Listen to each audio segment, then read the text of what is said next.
ബഖറ പാരായണം ചെയ്യണേ. അല്ലാഹു ആകാശത്തെയും ഭൂമിയെയും സൃഷ്ടിക്കുന്നതിന് കൊല്ലങ്ങൾക്ക് മുമ്പ് അല്ലാഹുവിന്റെ അടുക്കൽ ഒരു കിതാബ് ഉണ്ടായിരുന്നു. ആ കിതാബിൽ 2 ആയത്തുകൾ ഉണ്ടായിരുന്നു. ആ കിതാബിൽ 2 കലിമത്തുകൾ ഉണ്ടായിരുന്നു. ആ കലിമത്ത് ഏതെന്നറിയുമോ? അല്ലാഹുവിന്റെ വിശുദ്ധമായ ഖുർആൻ സൂറത്തുൽ ബഖറ. ആ ബഖറയിലുള്ള 2 ആയത്തുകളാ. ഏതെങ്കിലും ഒരു വീടിന്റെ അകത്ത് ആ 2 ആയത്തുകൾ പാരായണം ചെയ്താൽ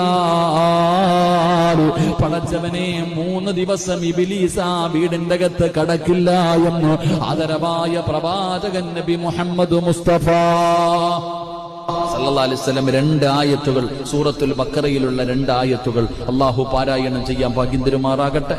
ഏതാണ് ആയത്ത്? ഏതായത്ത്? ആയത്തുൽ കുർസിയും ആമന റസൂൽ. ഈ 2 ആയത്തുകൾ. ഈ 2